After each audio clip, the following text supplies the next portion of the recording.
Welcome to Music Crush, a new music podcast hosted by Flute New Music Consortium. I'm Elizabeth Robinson. And I'm Nicole Reiner. A musical force, Joseph Hallman's compositions ignite stages worldwide, carried by the voices of leading talents. Fresh off cellist Elisa Weilerstein's acclaimed Fragments tour, his music now takes center stage in a new chamber concerto for Ireland's New Music Dublin, featuring the virtuosity of clarinetist Virginal Rash of the UK's Chinook Orchestra. Beyond the concert hall, Hallman's passion spills into nurturing future voices. His years guiding a studio of young composers are complemented by masterclasses, lectures, and panel appearances across the globe. As a sought-after adjudicator and panelist, he has lent his discerning ear to organizations like American Composers Forum and Traverse Music Project, while his residencies span universities, libraries, and music festivals. Joseph Hallman is more than just a composer. He's a catalyst, a collaborator at heart, and a tireless champion of artistic expression. His music soars on the wings of collaboration, leaving audiences breathless and yearning for more. Joe Hallman, welcome to Music Crush. Hi, thank you for having me. So what are you drinking right now, Joe? Well, recently I found a Smirnoff vodka, which is a spicy tamarind flavor, which is most well known to me at least as a candy form called Yeah. pulparito. So I grew up with this little crunchy candy that had a spicy tamarind paste in the middle, and the vodka does not do a bad job of recreating that. It's pretty interesting. So where And it did you was grow up? That you grew up with tamarind candy? in Philadelphia. I grew up in a pretty mixed neighborhood. It was a lot of second, third generation Polish, Irish, Puerto Rican, and Vietnamese. So it's a really delicious concoction, and I mixed it with a little champagne. I'm drinking something like a dirty martini, but it's so my husband had this thought that if we just filtered PGA through a Brita filter and then added our own aromatics, we could make our own gin. And Wow. it's more of a mystery what goes into gin than you might think, apparently. So this is, I wouldn't call it gin, but some kind of homemade home infused with basil and juniper berries and some other crap. I don't know what all I put in there. Yeah, I'm getting used to it, but I remember it's a lot. I went to Amsterdam one time, and they have like an old gin. I think they call it Mm. Jennifer. And but I think I remember it being black. It made me sort of discover not the history, but sort of the methodology of gins. And they are Interesting. interesting concoctions. Yeah. We don't have to talk too much business, but I love your pieces, four pieces. I loved learning it. I love playing it. And it is the piece that won our competition back in 2018, which feels like it ages ago now. And so I'm hopeful that you can get a new round of excited performances from your description of this piece. I just feel like everyone should be playing it. Can you tell us about four pieces? Whenever I write for flute, it's sort of nostalgic in a sense, because it always brings me back to my like first days in music when I was a flutist first, and it brings me back to like chamber music and those kind of things. It's influenced by a lot of the music that I grew up on in wind quintet and youth orchestra, those kind of things. I can't stop writing generally, so I'm always looking to find places for the music that I'm writing in pieces. And this piece came about because I sort of wanted to write homages to the people who were sort of influencing me in that moment. And it was just a random thing. I hadn't really predetermined it. I'm flexible with being influenced. I allow myself to be easily influenced, and I wanted to sort of write these pieces as a memorial, not a memorial, but a homage to these people, but a sort of memorial of that time, a memory of that time. And I think we go through these phases of what influences us and how that influences our style or our output or your sound or your approach to an articulation. These kind of things shift and change. And I wanted to sort of memorialize that moment for myself and for a friend of mine who's a really great flutist, Andrea Fisher. She's fluter scooter. Yeah. We grew up in youth orchestra together. I think it was mostly written for her, and she played it a couple times years ago. And she's kind of just such a facile player. She's kind of can do anything and then change keys and go a minor third down and do it on a trombone while playing the piano, you know? So she's just kind of like a polymath music person. And she introduced me to the Jolivet Chantelinos with Yeah. harp and That string one's a trio. piece. Yeah.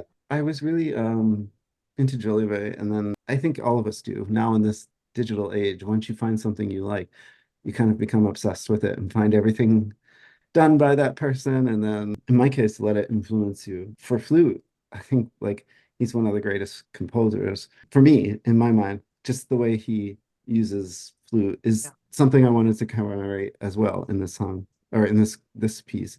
It's not overtly Jolivean, but it has a lot of elements of sort of the percussive and rhythmic elements that I sort of wanted to use in my own style.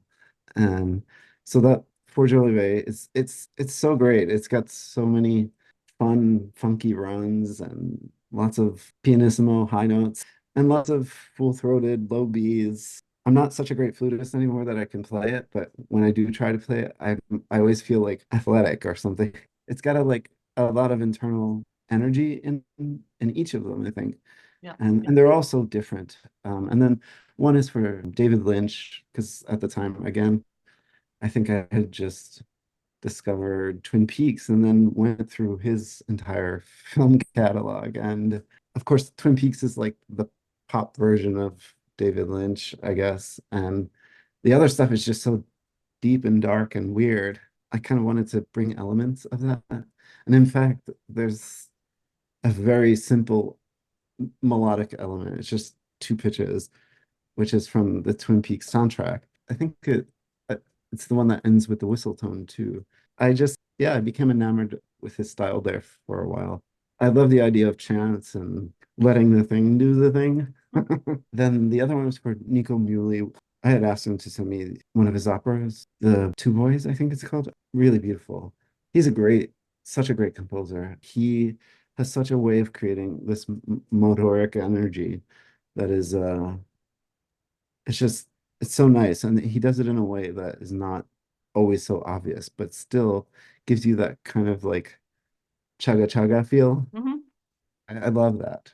And then I think finally the last one, what was that? It was Is Poulenc. Oolong. Yeah, that was like, as a young flutist I wasn't really specializing on flute anymore. I was playing bassoon mostly. I would still dabble on the flute, the Rodrigo concerto, and those kind of things were sort of my gold pieces that I could never really play because I just never practiced enough. But the Poulenc was one that I fell in love with. Like I just loved playing it so much. I could never play it the way I wanted to, but it was a piece that was not so difficult that I couldn't play it. So again, I also played like the sextet and as a bassoonist and the trio, and he was a kind of a formative composer in my musical development as a youth, and especially as a bassoonist. He's one of the main guys. We're all sort of informed by those people, but not in their styles or anything. But the Poulenc, I guess, is kind of close to that style. It has some cute motoric kind of forward propulsion that is I find it a hoot, and I think it's really fun to play. It's hard. It's got some tricky licks in it, but I the greatest thing about having it become somewhat known, this piece, is that hearing different interpretations of it is like so cool. It's so cool how like flutists can be so inventive with interpretation. Like it's super cool to hear how like I mean even just a low B on three different flute players is going to be something totally different each time. And for me, there's such a beauty in that difference. And when somebody really takes the time to like learn the piece because it's tricky, but I think it pays off in its trickiness. So I feel like you get a reward for having gone through the work of woodshedding, and it feels good to play at the end. It's satisfying to the player, and I think to the audience, it's pretty accessible work. And it is a very it just feels like standard flute rep, informed by all these streams of flutes, Jolivet and Poulenc, and a lot of it was informed by Andrea's personality, just her kind of like do anything and nothing's impossible. You just do it. It's always funny to give her a piece and then I think, oh, I can play that. And then I'll try to play it and I'm like, oh, wow. Yeah. You said a couple things that I'd love to spin out a little bit. But yeah, I will, for my 2 cents, I will put in absolute agreement with you that it is a total hoot to play and very rewarding. One of the things I found challenging was just putting it together with piano too, because you've got, I mean, the flute part, of course, I think I emailed you at the time and I was like, this lays so well. Have you ever played the flute? And you were like, ding, ding, ding, and it's obvious. It's obvious that you were able to play that stuff and make sure that it laid well on the flute. But yeah, there are some licks to woodshed, but then just the cleverness, I guess, with which you put a very rhythmical piano part with those flute parts is, yeah, I mean, you really have to be locked in and really have to have the Oh light yeah. on. But I love that. And it is really rewarding when you get it and it locks in. And I thought it was so remarkable as I was learning it that I really felt like each movement did channel the composers. I mean, maybe Ooh, power of suggestion, especially Poulenc though. But Jolivet, yeah, I went through a Jolivet obsession in my yeah. masters. I like all of those composers, and I did feel like it was amazing the way it, Jolivet didn't sound like you were just trying to copy Jolivet. Like I could get a sense of your style in each movement, but also your style was able to morph and change for each movement so much. It was like looking at it through a kaleidoscope or something. Yeah. So I thought that was just a really amazing skill that you display in that piece of being you, but also being able to put these different filters on your own writing. Well, I mean, I think a lot of it comes from both my time as a flutist and a bassoonist and my ability and desire to play like all of the wind instruments. Never great. I mean, I was a great bassoonist, but I was pretty good on flute, but obviously not great.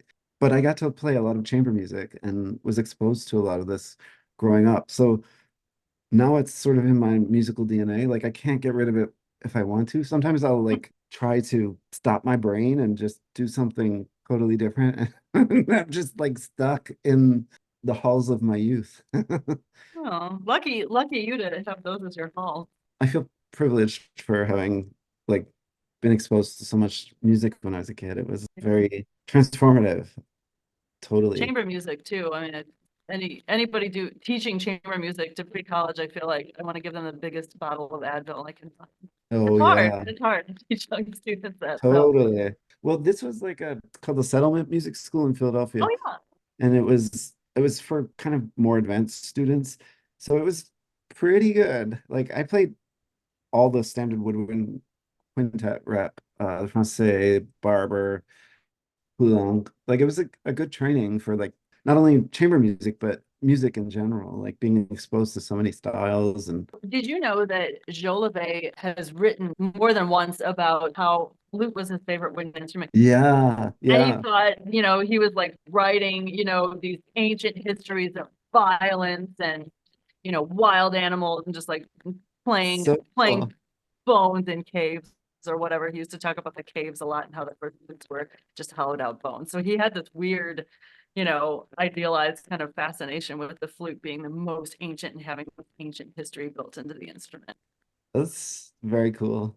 I used to spend so much time like reading these abstract papers on, like elements of a specific piece by a specific composer, and which is music academia is that, but I don't do it as much now. I just don't. I should do it more of it, is what I'm thinking, because I love accessing these stories and these histories. I don't have them anymore.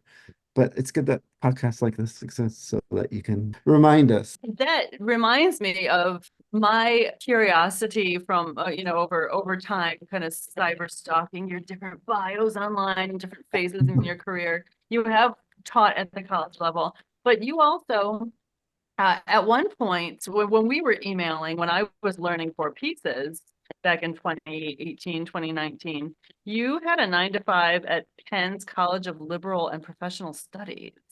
What did Yeah. you do there, and what did you learn about how the sausage is made? Oh, yeah. Well, I'm still there. I work mostly remotely, but I go back and check in with everybody. And it's a totally different set of skills, obviously, than music, but being a musician and going back to chamber music teaches you to deal with anybody, basically. Because if you have like a difficult oboist who's just a jerk every week, and you have to figure out a way to negotiate with them to not be a jerk, or at least like consider other people's quirks too. Anyway, it teaches you a lot. You definitely get to see the sausage being made. Penn is such a huge institution that I think it's the second largest employer in Philadelphia. So it's, massive. My office is not so massive, only probably about, I don't know, 60 people. The division I'm in manages what are called continuing education and also professional masters and for returning students as well, which are classified as different than first time college undergrads. So we get kind of the full spectrum from pre-med, pre-college, young scholars, high schoolers. We get professional masters. It's sort of a varied and wide collection of different programs. And the Fells Institute of Government is also part of my division. Yeah, it's an interesting place to be. I've learned so much. I've seen so much happen. And right now, obviously, a few months ago, there was this controversy there. So there's always something going on, even outside of your door. Do you feel like you've seen anything, you know, since being a student that I wonder if you have any perspectives from that job that make you think like, oh man, I wish I had known this as a student. I wish I'd, understood this perspective better, or not taken a thing too seriously, or taken a different thing more seriously. Has that ever occurred to you in your post-student life? Oh my God, I'm such an anxious person. So as a student, I fretted over everything, like every deadline, everything. And I guess now I still kind of do that, but not to the same extent. And I would just say, hey, don't worry about it too much. I mean, obviously, don't do anything that incurs costs or screws your GPA up. But otherwise, don't worry too much. I would kind of over worry about things. And it's counterintuitive because you think the worrying is going to actually help you do something, but instead it just makes everything awful. So I would say figure out the rules, play by the rules, don't miss deadlines, do things immediately as you discover what you need to do. I would say as soon as you know the rules to do the application or whatever, do it immediately. The first day it's open, just do it, get it done. You don't have to think about it. And if there is a problem, you'll have plenty of time to fix it. I would say be as early as possible, which is hard to do because, you know, as a student, you're juggling so much. Dealing with administrative concerns is not your priority. And it's also not necessarily a skill you've developed yet as a young person. So like it is a hard lesson sometimes because it can be draining to the purpose of being there if you let it become overwhelming. Sorry, that was the longest way to say be early on everything. I mean, from the other side, that's, like right now, Penn is going through systems changes, different apps and new systems online that are not as useful as they might have been. And so that causes a trickle down effect where there's like an extra layer on the administrative side, but the student can interpret that as some kind of anything, you suddenly see that there's like a delay and you think, oh no, what did I do? Or what can I do to get this class? Or blah, blah, blah. I would say try to be as patient as you can be, only because it'll make it easier on yourself. I mean, from my perspective too, as a teacher, it's interesting to hear that maybe programs are making staff do more work. Yeah, so like now the work is like three times as much for the same kind of pro the same result now takes three times more work, which is frustrating because it's also like just labor heavy. It's like it doesn't need to be. Unfortunately, when you go through phases of development and new technology, there are always road bumps. I think eventually it'll be okay and better, but we have to be the guinea pigs at this moment. But on the student side, that can be interpreted as anything. You know, you could be like, "Oh, do I have on hold? What's going on? Oh my God, why don't you have an answer? I emailed you at 9:32 a.m. It's now 12:47 p.m." And I'm not laughing at them, obviously. I understand that anxiety totally. I'm only laughing because I identify with it. But you have to learn to manage it. And for each of us, that's totally different. It's really interesting to hear how some things are universal across different types of employment. We're doing this interview or discussion like over the holidays, which always has me thinking about the many, many years I spent working in retail when the folks Oh, who were making the decisions about the processes were not the folks who were dealing with the customers. So we would often get missives or instructions that XYZ was supposed to happen. And anybody that had spent any amount of time in the store was just like, no, this is the worst decision humanly possible. yeah. So hearing a little Like bit of that. we're gonna tie your hand behind your back, cover your left eye, and you can use two words every time you communicate. Yeah, I'm thinking specifically of one time when they sent a coupon that said it was good on like Friday the 27th, but the 27th was Saturday. So customers were coming in on both Friday and the 27th wanting to honor the coupon. And a little bit like your students who are like, I just need this box checked and I need it checked now and I don't care what's going on. The customers are, I'm Yeah, paying exactly. 20% off coupons so that I can afford to buy pajamas for my grandma for Christmas. As I age, I give less fucks. Just Thank I mean, I God. used to not really either before, or at least I thought I did. But I had all this kind of anxiety about actually giving a fuck. When in fact, like my whole brain was like, you don't really give a fuck, but maybe you do, but we're not going to tell you do. So that you just have like this ambient anxiety. Then I figured out that I kind of did give a fuck. And then I learned to not give a fuck. And it helped a lot. And that was the history of giving.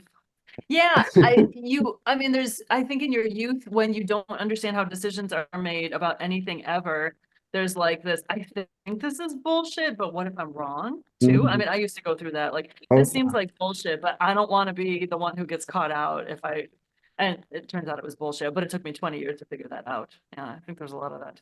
people love to gaslight too. So there's that. Yeah. I mean, and when you don't understand those kind of more malicious human behaviors, you can fall prey. Sorry, I didn't mean to make that go dark. I guess switching gears and talking a little bit more about your career as a composer. One of my favorite parts of prepping for these interviews is sort of going through everybody's catalog, and yours is both very prolific and very varied. Can you tell us a little bit about how you decide what projects you want to take on or what commissions you want to write next? In that sort of spiel about not giving a fuck, I also kind of realized like as a young person, like the goals I had as a musician or composer, I kind of met really relatively early on because I started writing when I was 12 and I was okay at it. So like I had done a lot of the things that I had set up as goals then. I feel very privileged that I don't pressure myself to take on anything. That kind of coupled with the fact that I'm really prolific, I I kind of am always writing, even when I'm not at the keyboard writing. The music's always playing, and so there's always something going. So there's always music to make. Sometimes that music gets made with like someone who's requesting a piece at that time, and it just so happens that it's contemporaneous. So that works out well. And they're not looking for a specific thing. That's one kind of stream. And then there's a stream of like specific music to a specific player. And that's probably my most common stream of music making, I guess. And that the way the player plays affects how the piece is written to me. I try to play to those strengths. Again, because I'm sort of a anxious, obsessive person, when I find a player I love, I just kind of get looped in and I want to keep writing pieces for them. I often will write a piece and then I'll have like the thoughts that were supposed to be in that first piece or might have been in that first piece have now become a second piece. So when you have like a great relationship with a player and their playing influences you and inspires you, it just creates so much opportunity to make new music. So that's probably the most common way, the specific player, specific piece. And then there are a lot of gifts, like because I'm so prolific, I love to honor people with pieces for them that I think are going to make them shine. You know, not everybody can afford to have a commission or pay a commission or afford an expensive flute or afford a piano tuner. So, like, I don't want to limit those people from having experiences that might further engage them or further grow their abilities and interests. Yeah, I try to keep a diverse portfolio of pieces and projects and performers. I also do a lot of just writing music for myself. Eventually I give that to someone or share it with friends or, you know, I'll make electronic music sometimes instead of writing acoustic music. It sort of scratches the same itch. It's a different feeling though, you know, because with electronic music, you can literally generate and create the thing right there by yourself. But with acoustic music, you're having this human experience, you know? You're allowing yourself to be influenced by the other person. I value that one more, I guess, right now because I love being inspired by their artists. That's so generous of you. You were talking earlier about how rewarding it was for you to hear other people's interpretations of your pieces, which also, I mean, this is a question I've asked composers occasionally on this podcast, you know, as a performer, I want my composers to be happy. And I can only imagine, you know, from my perspective, I get control of what I can do all the way through to the end of the performance. But as the composer, you make the piece and then you just have to allow yourself to relinquish that control to your performers. Have you ever had experiences where that turned out to be disappointing or frustrating, or is it all just part of the discovery process for you? Well, I'll tell you an anecdote. I hate to make myself sound like an asshole, but I was an asshole in this anecdote. It's hard to But believe. it taught me. And I wrote a piece for a group, and the group was okay. They weren't the greatest.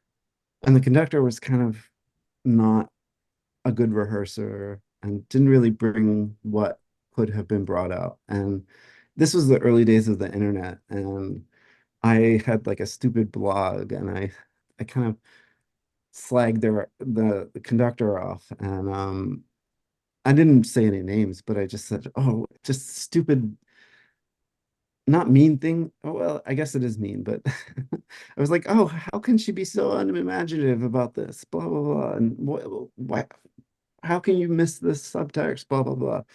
I mean, I came to regret it almost immediately and obviously took it down. And nobody read it anyway, so who cares? But for me, I felt like, I mean, if I really wanted to help the situation, I could have done better rather than just sit silently and then bitch about it later. Like, why not try to fix it on the front? So, you know, I think sometimes when you're in those situations, you feel sort of like, oh, well, I can't say too much. I don't want to offend anybody. I don't want to like overstep the limit. So I just didn't have those skills yet. Since then, I look at every interpretation, even I mean, yeah, sometimes they're not great, but like the people are playing them and they're having a fun time. Like if they're not technically great, I don't care. They're hard pieces. They're meant to like give you a little fun and a little puzzle, and you don't always have to complete the puzzle to 100% to enjoy it. and I don't want to limit anybody. And I think there's a joy in seeing it through somebody else's eyes. And because I'm sort of prolific, when I write the piece, I kind of like give it up. Like I don't think about it anymore. It's just there. It's not mine anymore, like it's the other person. Joe, what did you do during the pandemic? I guess I moved to Florida. Thought I was gonna die. I wrote a ton of electronic music because all the concerts evaporated. I mean, people were doing things online, but I kind of just became hermetic and enjoyed it. Like I kind of retreated from the world, and I don't regret it. I think that sometimes we can be too connected, and I often felt too connected and too sort of driven, and the driving was too much, not too much, but just there's no joy in it if you can't like just reflect and find gratitude in it. I was in a privileged situation that I could move to Florida and get a cheapish Airbnb. There was an Airbnb that I used to go to, and I knew that the owner didn't have business. So I said, "Hey, how about you rent it to me monthly for cheap?" And I went up staying almost 2 years. I love it here. I'm in South Florida, near Miami. It's between, I mean, I'm closer to Fort Lauderdale, and I love the weather. The politics, not so much, but that's the whole of the world, it seems at this point. I love the connection to like Latino culture and having bilingual culture and having Spanish culture and the food and the music. It's so different from, I mean, I grew up in a predominantly Puerto Rican neighborhood in Philly, but this is a whole nother level, as I would say as a kid. It's a whole nother level. So it's cool to like live a life where you can, speak Spanish part of your day. It helps keep my old brain active. So you're not in Philadelphia ever anymore? You're just Yeah, completely. I would say that I'm in Philly probably 30% of the year here, and then my best friend's in Montreal. So last year I wound up spending almost 2 months there, helping with her two kids. She has two kids. She's a touring musician and her husband's a conductor. So they travel and they have nanny, but it's she's sort of like my sister. So they're like my nieces. So it's really wonderful. And the nanny is Venezuelan and their father is Venezuelan. So we speak Spanish there. And then, like, to go out in Montreal is French. I've really loved living in different language cultures. Can we back up? You said this very casually and moved on. You thought you were gonna die. Did you get very sick? Oh, Just well, the way we no, all felt when we didn't understand COVID. yeah, totally. Yeah, I'm sometimes melodramatic. So we've talked a little bit about the pandemic and we've talked a little bit about your composition catalog. What would be a dream project for you to add to that catalog? I would love to write an opera of some sort or like a long form song cycle with like a big one. I've written so many concertos, but I've always loved writing concertos. There's something so fun about that dynamic. I just love it. Do you have an Like, opera topic like in your pocket? We've had a few composers who are like, I want to write an opera and this is what it's about. oh, I probably have 18 different ones. Nothing fully fleshed. I had one which was sort of an anthology opera. So there would be four small operas that were interlinked by different elements, and they were sci-fi and period pieces too in some of them. I thought that would be really fun. That's probably the one I would do first, but it's such a time commitment, even writing 4 20-minute mini operas that go together is time. I guess I'm always writing, so just do it, Joe. Yeah, just do it, Joe.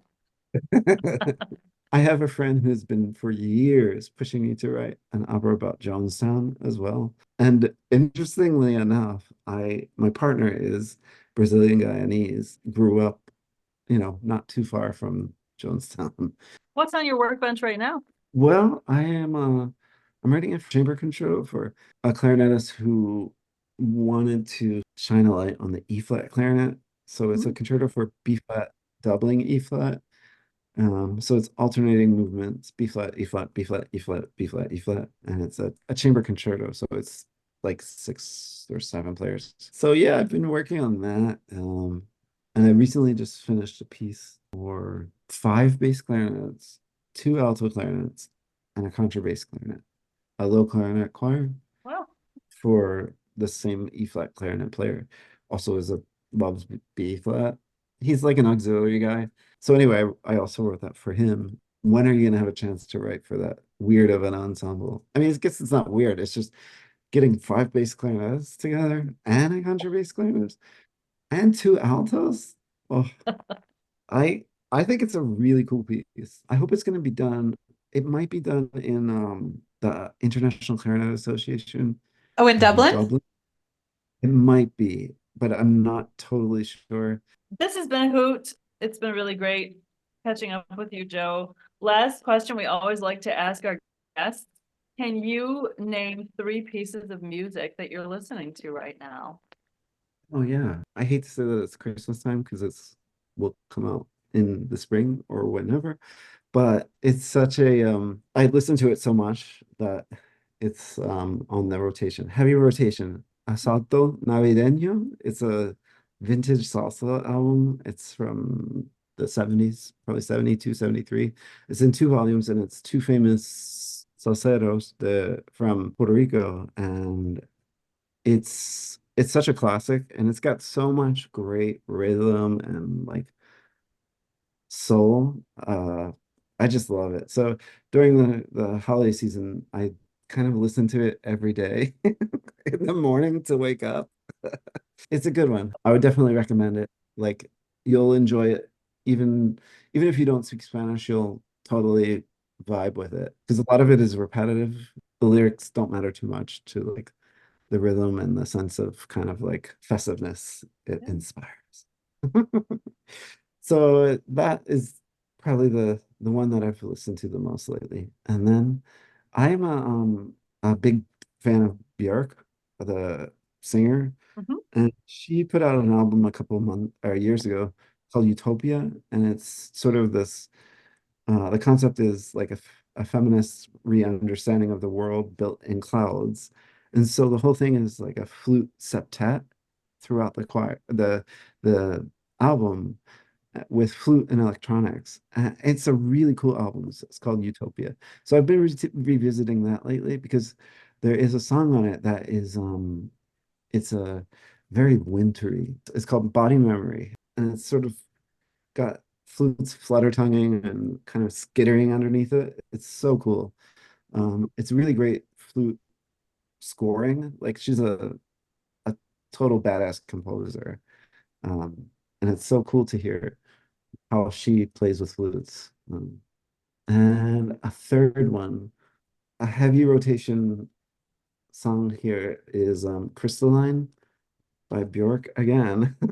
But it's a remix by a Syrian singer and producer and keyboard player, Omar Suleiman. And it's got this cool Syrian, I'm not sure of the name of the beat, but to me it sounds like reggaeton because it's kind of got that a kind of the same kind of feel to it. Anyway, so that is the third. And it's I especially in the winter, I need high energy music. I need a rhythm in the morning to get me moving. It helps more than coffee. Well, Joe, thank you so much for visiting with us today. It's been really great. Yeah, thank you. That's been wonderful. I hope I didn't meander too much. No, too much, never. Thank you for joining us for another episode of Music Crush. You can subscribe wherever you get your podcasts. You can also support the podcast, read show notes, and learn more about FNMC by visiting www.flutenewmusicconsortium.com.